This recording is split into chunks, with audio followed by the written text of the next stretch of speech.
नमस्कार दर्शक बंधु साई अनंत आश्रम को स्वागत। माड़ी आसब दारिद्रता घरे मनी प्लांट लगाइबा बेले करंतुनी यही भूल।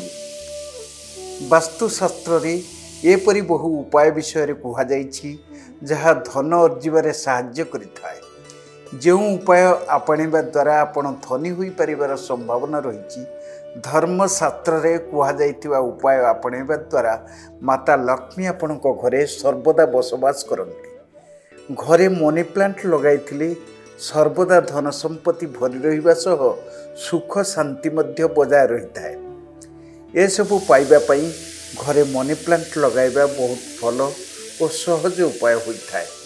एही प्लांट धन आकर्षित करिथाए बोली विश्वास रहिछि। मनी प्लांट सबुबले घरर दक्षिण पूर्व कोण रे रखिबा उचित। हिंदू धर्म शास्त्र अनुसार दक्षिण पूर्व कोण को भगवान गणेशंकर स्थान बोली विश्वास करा जाइथाए।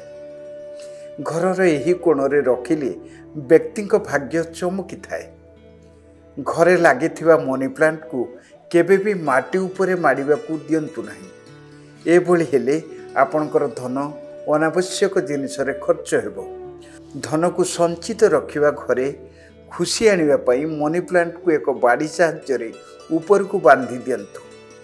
एभली कले आपणक घरर धन वृद्धि होइताए। एही गछ को भूले भी उत्तर पूर्व रे रखंतु नाही। एहा द्वारा स्वास्थ्य उपरे नकारात्मक प्रभाव पड़िबा सह घरर सदस्यंक सबुबले देह खराब होइताए। दंपतिक संपर्क मध्य तिक्तता रही प्रथमे घरर पश्चिम किंबा पूर्व थिबा मनी प्लांट को बाहर कर दियंतु। नहले सर्वदा मानसिक अशांति सह संपर्क रे तिक्तता आसी थाए। आनंद मो घर होचे बालेश्वर जिला भोगराई ब्लॉक कीर्तनिया ग्राम।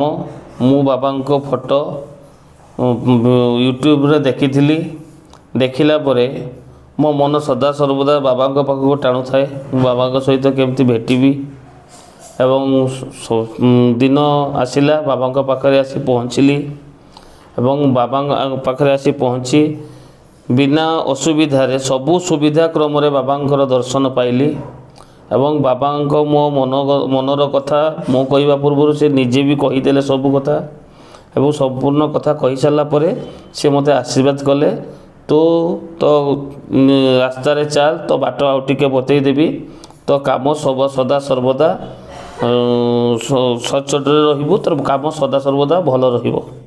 एवं आज पर्यंत जहाँ भी होईची सब बाबा कृपारू होईची। बहुत आर्थिक समस्या थी बाबा कृपारू आज मोर भल समय टिके आसीची बोली मु अनुभव करुछि। जतेबेले सुविधा होची आछी एवं से गाँव रे भी किछि लोक मो साई पड़िशा रे भी बाहरलेनी जे कोठी जाउछो कोन करूछो मुले चालो मु नै जीबी फ्री रे आपण मानकर किछि टंकाटे भी लागिबोनी। बाबांकर कृपा लाभ करंतु न आसीबा पर्यंत निजे अनुभव न कले जानि परिबेनी।